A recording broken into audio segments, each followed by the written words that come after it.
Hello student, today we will do the practical of the previous section. Previously we have done the conditional statement and the looping statement in a whiteboard, but I did not discuss you with a practical way. So today I am going to discuss you in a practically so that you can, when the program will run, so you can see that what are the causes and if there is any mistake, so how can we remove that mistake. Okay, so the very first conditional statement we have discussed age वाला, याद है आपको जो मैंने voting as वाला किया था वो हम डिस्कस कर रहे हैं. तो here I am going to write the edge. I told you int input and enter the age. Enter the age of that particular person.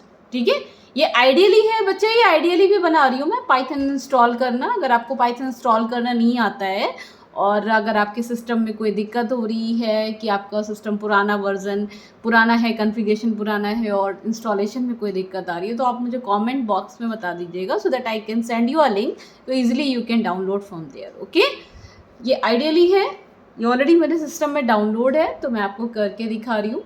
अगर आपको ये साइज छोटा लग रहा है, so what I will do, I will suggest that I will make this again in a Microsoft Word, क्योंकि वहाँ पे मैं इसके साइज़ को बड़ा कर सकती हूँ.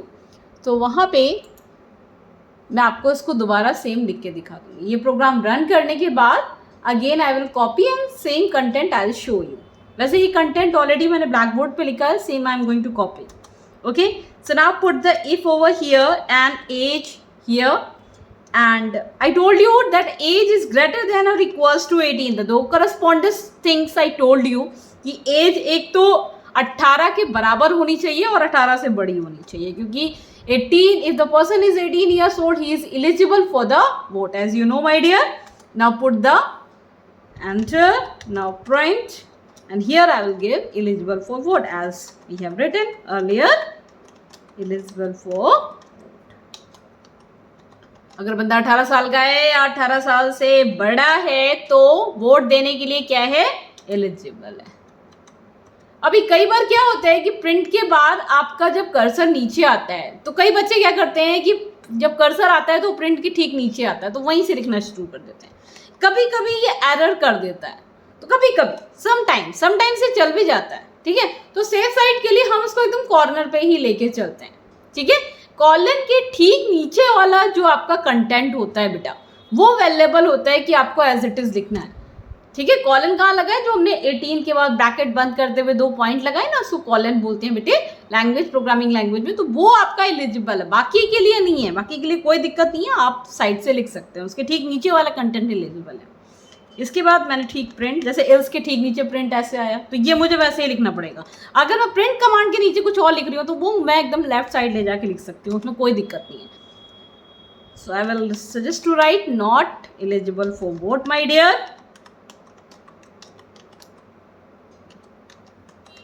Okay, so now I made a program, so I am going to run the program. Again I took a age because that value of the age I will give run time, so that we can check the particular person is eligible for the voting system or not. For checking the voting system, we put the value over here 18 or above than 18. If the person is above than 18 or equals to 18, this is for vote, and the second is not eligible for the vote. So now I'm going to run the program, my dear. When I'm going to run the program, again ideally the same funda, save the file and then only you can go. So now I'm going to save my file. I can give the like age.py, anything you can give the file name, it's not mandatory. So now my file has been successfully run. You can see enter the age. So here I am going to give the 19. Here I am going to give the 19. Age क्या है? I am going to give the age what? 19. When I put the input 19 and press the enter, we see here eligible for vote, क्योंकि 19 is a greater than 18. Now again I will run the program. I will see कि 17 डाल के देखते हैं कि 17 जो है हमारा चलता है कि नहीं चलता है. ठीक है, तो मैं इस विंडो को कट करती हूँ, रन विंडो को, प्रोग्राम में आ जाती हूँ. फिर से मैं इसको रन करूँगी और मैं 18 से कम वैल्यू डालूंगी, देखती हूँ ये चलता है कि नहीं चलता है। अभी 17 है, 17 18 से कम है और 18 के बराबर भी नहीं है। Now I see it's not eligible for both. So now you can see बच्चा वो डिफरेंस कि ये कैसे आता है। मैं आपको 18 भी डाल के दिखाती हूँ, क्योंकि सारे कॉजेस को ध्यान में रखना चाहिए, है ना। एक बार 18 भी डाल के दिखाती हूँ। 18 में क्या आएगा, एलिजिबल फॉर बोथ। ठीक है, तो अब आपको मेरे ख्याल से समझ में आ गया होगा अच्छे से, इसमें कोई दिक्कत नहीं है, बहुत इजी है प्रोग्रामिंग। आप इसको समझना चाहोगे तो बहुत अच्छे से समझ लोगे। ठीक है, और नेक्स्ट मैं एक गेम बनाने का सेशन स्टार्ट करने जा रही हूँ, जिसमें हम पाइथन से ही गेम बनाना सीखेंगे। नेक्स्ट वीडियो मैं उसी के अपलोड करना स्टार्ट करूँगी, सो दैट हम अपनी अपार्ट फ्रॉम जो कोर्सेज है सिलेबस है CBSE का, उसके अपार्ट फ्रॉम दैट अगर आपको इंटरेस्ट है तो आप मुझे कमेंट सेक्शन में डालिएगा। जिन जिन बच्चों को इंटरेस्ट होगा I share the link that particular fellow. So आप ऑनलाइन जुड़ेंगे और मैं आपको गेमिंग करना सिखाऊंगी। तो आपके पास पाइथन ऑलरेडी इंस्टॉल है because you people are study. So इसके बाद फिर हम इसी में पाई गेम आपको बनाना सिखाएंगे। इसमें कुछ वैल्यूएबल सॉफ्टवेयर होते हैं जो मैं आपको डाउनलोड करना सिखाऊंगी।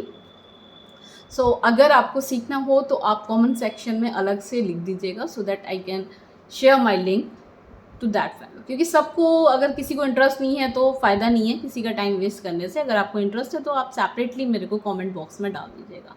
ठीक है, ओके, थैंक यू।